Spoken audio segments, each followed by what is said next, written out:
एक सीधे तर्क की बात, सीधा तर्क है। बाबरी मस्जिद गिराई, फायदा किसको हुआ? गोधरा हुआ, फायदा किसको हुआ? अहमदाबाद किया, फायदा किसको हुआ? पठानकोट, उरी, पुलवामा, बालाकोट, जो भी हुआ फायदा किसको हुआ? तो जिसको फायदा हुआ उसने ये करवाया। तो पुलवामा का जो आरडीएक्स है, आपको मालूम है कि नहीं मालूम नहीं, उसका मैन्युफैक्चरिंग लेबल मिला वो नागपुर का है, वो नागपुर का है, यानी हमारे देश का आरडीएक्स है। 18 बॉम्ब स्फोट हुए, सभी संघीयों ने किए, उनके पदाधिकारियों ने किए, फायदा किसको हुआ? तो ये जो देश में अशांतता फैलाने का काम हो रहा है, तो हमें सोचना चाहिए उसके बाद फायदा किसको हुआ। तो ये उनकी, अभी भीमा कोरेगांव पे आता हूँ मैं, जो मैंने आपसे पहले प्रेस कॉन्फ्रेंस में बात करी कि रोटी, कपड़ा, मकान, स्वास्थ्य और शिक्षा, इसी के इर्द गिर्द हमारी राजनीति होनी चाहिए, ना कि हिंदू मुसलमान, ना कि भारत पाकिस्तान, ना कि भारत कश्मीर, ना कि लव जिहाद, ना कि घर वापसी। ये जो सब फालतू बातें हैं, इस पे हम उलझा रहे हैं, इसीलिए रोटी, कपड़ा, मकान, स्वास्थ्य और शिक्षा के तरफ हमारा ध्यान नहीं जाता। तो इसके इर्द गिर्द हमारी राजनीति होनी चाहिए। इसके लिए हम 31 दिसंबर, हर 31 दिसंबर को मैं और जस्टिस सावंत, हम दोनों ही ऑर्गेनाइजर हैं, दूसरा कोई नहीं है। जस्टिस सावंत सुप्रीम कोर्ट के जज रहे, तो हम दोनों ने अरेंज किया था 17 दिसंबर, 31 दिसंबर, 17 को, क्योंकि 18 को, मेरे 18 को भीमा कोरेगांव के शौर्य दिन था। वो शौर्य दिन क्या है कि हमारे यहाँ की जो सबसे नीचे जात है महार, उन्होंने पेशवा यानी ब्राह्मणों पर हमला करके हजारों ब्राह्मण काटे थे। तो इसके लिए ये शौर्य दिन माना जाता है। तो हमें वो ब्राह्मण या जाति धर्म के बाहर से बात करनी है, हम किसी जाति धर्म के खिलाफ नहीं, लेकिन हम सोच के खिलाफ है, मनुवादी जहरीली सोच के खिलाफ है, मनीवादी सोच के खिलाफ है। तो हमने जो देश भर के कार्यकर्ता आने वाले थे, 250-300 संगठन ने हमें कांटेक्ट किया था कि हम आ रहे हैं, तो आपका प्रबोधन हम चाहते हैं। हम और जस्टिस सावंत के प्रबोधन के लिए वो लोगों ने हमको विनती करी, हमने वो ऑर्गेनाइज किया। हजारों लोग थे। संघ के गढ़ में शनिवार वाड़ा से वो परिषद हुई, और वहाँ हमने सबको शपथ दिलाई कि हम सिर्फ रोटी, कपड़ा, स्वास्थ्य और शिक्षा के लिए राजनीति करेंगे, ना कि धर्म के लिए, ना कि जाति के लिए। ये शपथ लोगों को दिलवाई। बस मनुवादी जाग उठे। उन्होंने 8 दिन सोचा, 8 दिन कुछ नहीं किया।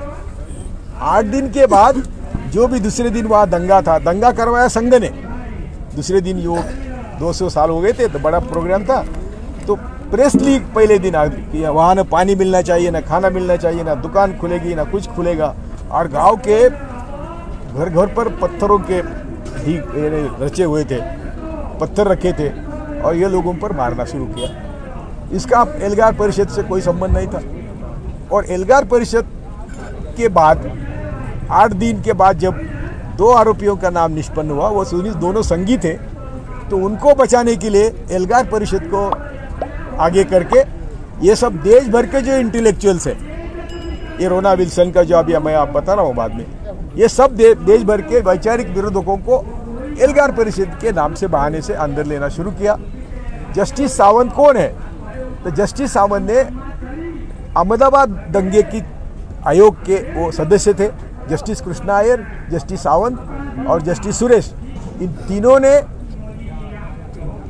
अहमदाबाद दंगे का आयोग की जांच करी थी, और उन्होंने रिकमेंड किया था कि मोदी, शाह और उनके गैंग को किसी हालत में मास मर्डर में प्रोसिक्यूट करना चाहिए, और इनको किसी हालत में किसी भी संविधान पद पर नहीं बिठाना चाहिए।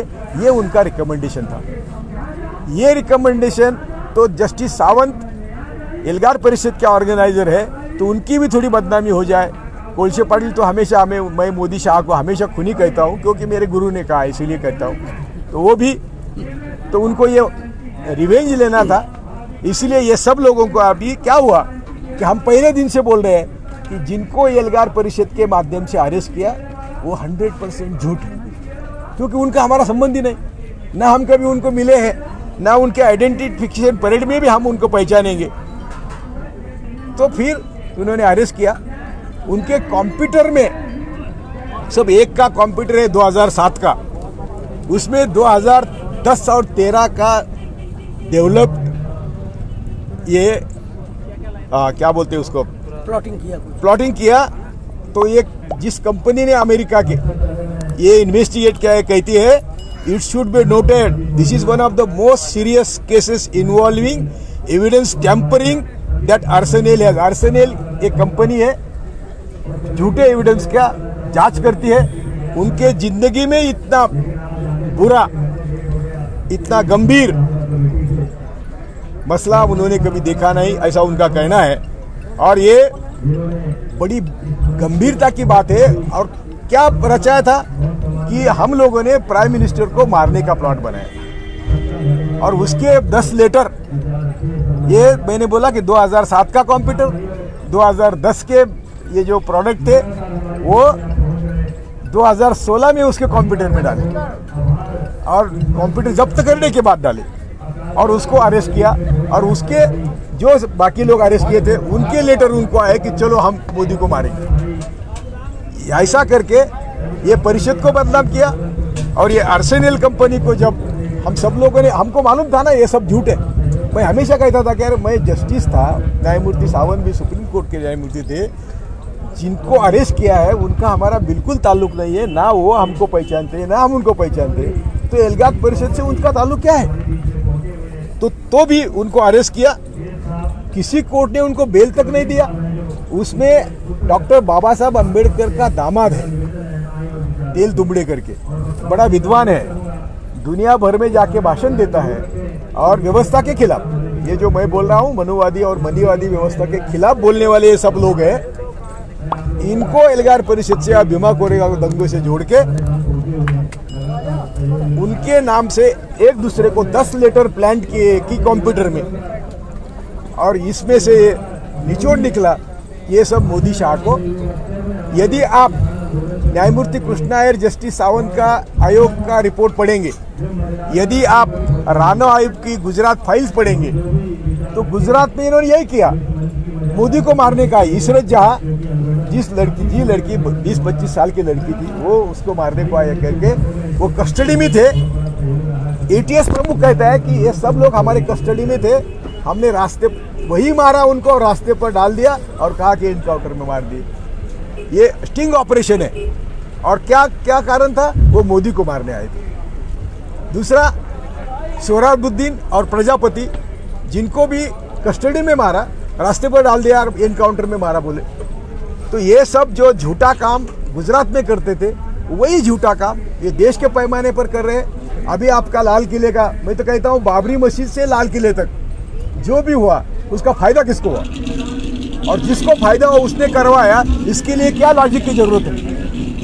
तो ये किसान आंदोलन को बदनाम करने के लिए भी उन्होंने बहुत कोशिश करी। और वो कौन सिद्धू लाल किले पर भेजा, जा नहीं सकता, चिट्ठी भी जा नहीं सकती लाल किले पर। इतना बंदोबस्त होने के बावजूद वो ऊपर गया, झंडा लगाया और किसानों को बदनाम करने की कोशिश करी। लेकिन वो उल्टा हो गया। भाई हमारे टिकायत भाई जो 28 तारीख को रोए और जो आप लोगों ने दिखाया, बाकी तो किसी ने दिखाया नहीं था, मेन मीडिया बाद में आया, इससे हमारा आंदोलन तगड़ा हुआ। मैं कहता हूं कि ये हमारे देश के क्रांति की शुरुआत नहीं, अभी ये क्रांति होने वाली है। हमारे फौजी भाई बराबर साथ है, किसान बराबर है। हम सब, मैं पुलिस को भी विनती करता हूं कि जिनकी रोटी आप खाते हैं उनके ऊपर लाठी चलाने को शर्म आनी चाहिए। पुलिस को भी हम अपील करते हैं, हम जुडिशरी को अपील करते हैं कि अरे थोड़ा भी तर्क चलाओ। तुम जो जिस अनाज जिसका अनाज खाते हो उसी के ऊपर क्या कमेटी अपॉइंट की? जो कमेटी चारों सदस्य जो ये कानून के समर्थन में काम करते थे, उनको कमेटी के सदस्य बनाए। तो हमारे किसान क्या बच्चे हैं क्या? दूध पीते बच्चे हैं क्या? ये हम जो दूध बेचते हैं, अनाज बेचते हैं, इतना सस्ते में दुनिया में कहीं नहीं, इतना सस्ता बेचते हैं। तो इसलिए हम आज आपके माध्यम से फिर सब किसान भाइयों को विनती करते हैं, भीमा कोरेगांव तो 100% झूठा है। यदि मैं जज होता, देखो जिस दिन बाबरी का निकाल आया ना, 9 दिसंबर 2019 में निकाल आया जस्टिस, तो मैं रात को मेरा डिसीजन लिख के रखा था। यदि मैं जज होता तो क्या करता?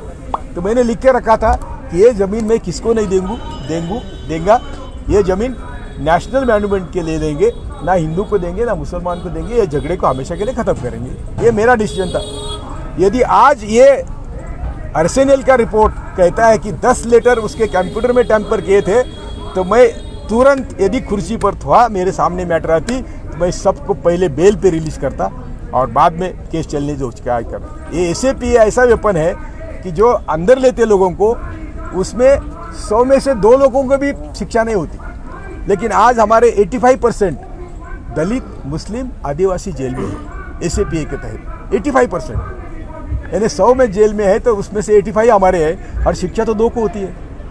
तो ये 83 लोग जो जेल में रखे हैं, ये सब आंदोलन खत्म करने के लिए रखे हैं। ये मैं तो कहता हूँ कि कोविड, दुनिया में जो कोविड आया और हमारे यहाँ का कोविड की बात अलग थी।